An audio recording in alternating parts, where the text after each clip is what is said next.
नमस्कार, मैं कमलेश कुमार राय।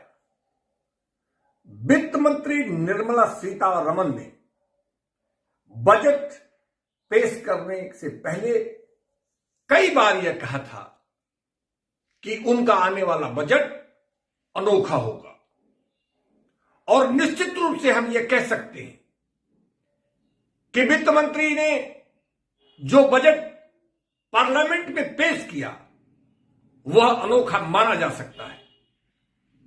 अनोखा कई मामलों में है। पहला तो यह है कि आम आदमी को अगर उनकी जो तात्कालिक समस्या है इसको हल करने के लिए कोई महत्वपूर्ण उपाय नहीं किए गए।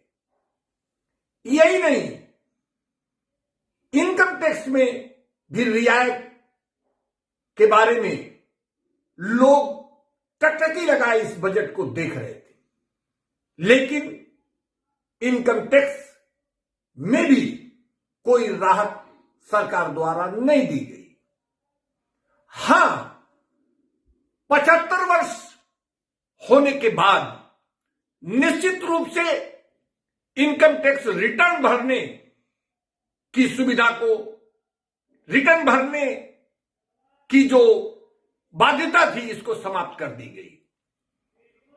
यानी कि इससे हम यह नहीं मानना चाहिए हमें कि इनकम टैक्स की कोई विशेष सुविधा 75 साल या 75 साल के बाद की उम्र के लोगों को दी गई। उनको केवल इनकम टैक्स रिटर्न न भरने की बात बजट में कही गई है। और यह भी जो पेंशनधारी हैं या जिनको इंटरेस्ट मिलता है उन पर यह चीजें लागू होती हैं। लेकिन वहीं यह भी है कि एट सोर्स उनका इनकम टैक्स कट जाया करेगा। यानी कि वो अपना रिटर्न तो नहीं भरेंगे, यह सुविधा सरकार दे रही है, लेकिन उनको किसी भी प्रकार की टैक्स में भी रियायत दी जाएगी ऐसा नहीं होगा। उनका जो टैक्स लगना होगा वह एट सोर्स कट जाया करेगा। इस प्रकार का पेश किया हुआ बजट हम अनोखा जरूर मान सकते हैं। इंफ्रास्ट्रक्चर से लेकर मेडिकल में तमाम सुविधाओं की बारे में घोषणा की गई है। मेडिकल के लिए 137% की बढ़ोतरी बजट में की जाने की बात है। 35,000 करोड़ रुपए का अतिरिक्त प्रावधान भी किया गया है। हालांकि भारत में ये 137% की जो बढ़ोतरी हुई है इससे वर्तमान स्थिति में हम बेहतर कह सकते हैं, लेकिन अन्य देशों में स्वास्थ्य पर इससे कहीं ज्यादा बजट में प्रावधान किए जाने की बात रहती है। डिसइन्वेस्टमेंट और प्राइवेटाइजेशन दोनों अलग अलग स्थितियां हैं, इसे समझने की जरूरत है। भारतीय जनता पार्टी जब विपक्ष में थी तो उसके द्वारा हमेशा डिसइन्वेस्टमेंट पर जोर दिया जाता था।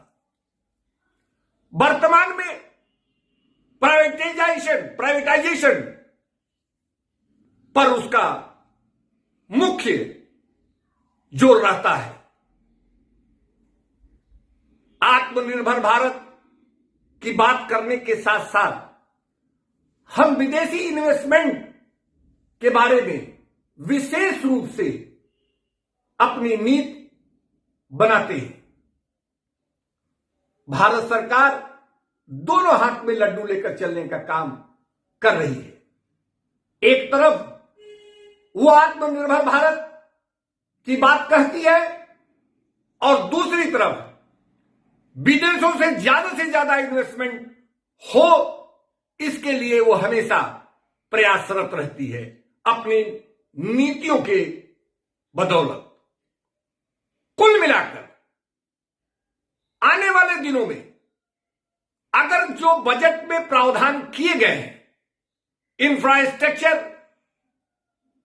के लिए जो फंड मुहैया कराए जाने की बात की गई है, अगर ये जमीन पर सही ढंग से लागू किया जाए तो निश्चित रूप से इसके दूरगामी अच्छे परिणाम हो सकते हैं। लेकिन तात्कालिक रूप से आम आदमी के हाथ में 1 रुपए की भी व्यवस्था इस बजट में नहीं की गई है। कुल मिलाकर जानकार यह मानते हैं कि पिछले बजट में भी इस तरीके की व्यवस्थाएं की गई थी, लेकिन व्यवस्था के अनुरूप जमीनी स्थिति हमेशा भिन्न रहती है। इस बजट के बाद भी यह जरूरी होगा कि बजट के जो प्रावधान हैं उसके अनुरूप समय सीमा के अंतर्गत बजट के दिशा निर्देशों के हिसाब से हमारे इंफ्रास्ट्रक्चर्स के काम सुनिश्चित किए जा सके। सरकार द्वारा गैस पाइप से लेकर रोड के टोल प्लाजा और रेलवे तक के ट्रैकों को बनाकर सरकार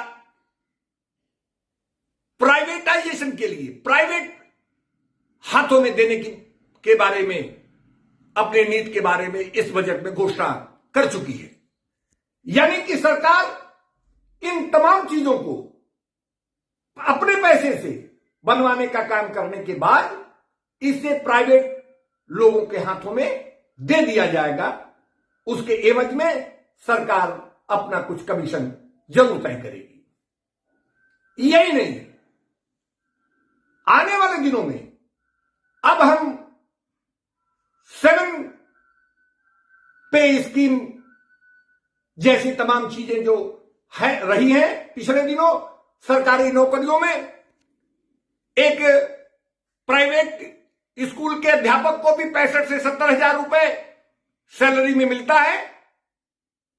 अब इसकी संभावना खत्म होने की स्थिति बनती जा रही है, क्योंकि सरकार सरकारी नौकरियों के लिए वो व्यवस्था कर पाने में नाकाम रही है और ऐसी स्थिति में सरकार प्राइवेट हाथों में देकर रोजगार देने की बात कह रही है। निश्चित रूप से आज की तारीख में सरकारी नौकरियों में अच्छे सैलरी पाने वाले लोगों के लिए एक अच्छी बात हो सकती है, लेकिन आने वाले दिनों में जो रोजगार प्राइवेटाइजेशन के बाद लोगों को मिलेगा उसमें 20,000 से 30,000 के बीच में लोगों की सैलरियां सिमट कर रह जाएंगी, ऐसा जानकारों का मानना है। निश्चित रूप से सरकार इस प्रकार की व्यवस्था करने में लगी है कि लोगों को रोजगार तो मिल जाए, लेकिन उनके माहवार कोई एक अच्छी व्यवस्था हो, ऐसा नहीं लगता। निश्चित रूप से यह एक चिंता का विषय हो सकता है। कुल मिलाकर इस बजट को यदि गंभीरता से देखा जाए तो फिलहाल भले इसमें कुछ न हो, लेकिन अगर इसको बजट के हिसाब से, बजट में मुहैया किए गए प्रावधानों के हिसाब से अगर इसे अमली जामा पहनाने का ठीक ढंग से काम किया जाए तो निश्चित रूप से इसके अच्छे दूरगामी परिणाम हो सकते हैं। उपभोक्ता मंच के लिए आज बस इतना ही।